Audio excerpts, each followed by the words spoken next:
Today we're going to talk about clarified butter, the benefits, and the process of making it.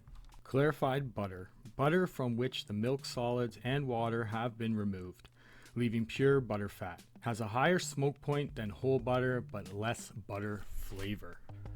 So what that definition means is you're going to melt butter real slow, and when you do, it renders out the solids in it.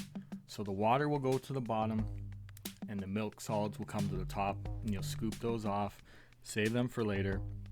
And in the middle, you'll have the pure butter fat. The process of melting the butter is on low temperature.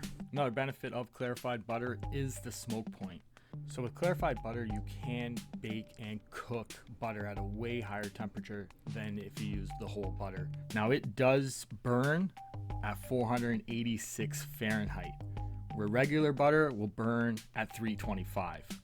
And we don't want either one of those things to happen. So by doing this process, by removing the milk solids from the top and letting the water settle to the bottom, you get a less tasting butter, but a better substitute for oil. Right now the butter has been simmering, and I am just scooping off the milk solids from the top, and I am saving them for later. And I think I actually just boiled some green beans and then just threw them in with the milk solids. Tasted amazing. Now, some recipes you can use with clarified butter is you can make mayonnaise, hollandaise sauce, béarnaise sauce, salad dressings, and anything that actually requires you to coat it in oil before you bake it. Ghee is a type of clarified butter. It has a nuttier flavor because the milk solids were browned before they were separated from the butter fat.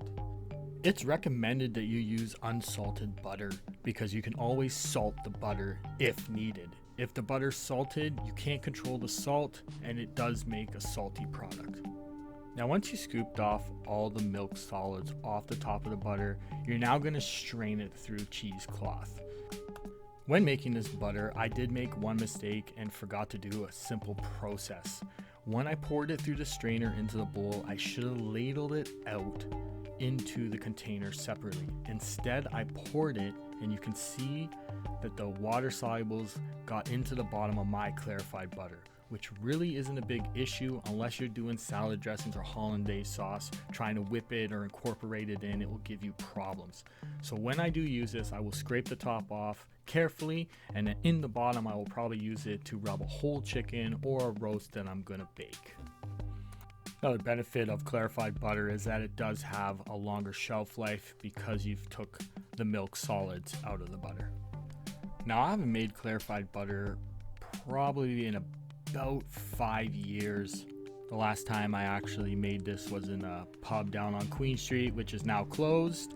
And we got to make clarified butter in chef school quite a bit. I remember it being on a final midterm that we had to do hollandaise sauce. And this is a Chef Goody signing out. If you do have any suggestions or want to know anything, just leave me a comment and I'll try and make a video for it. Thank you for listening.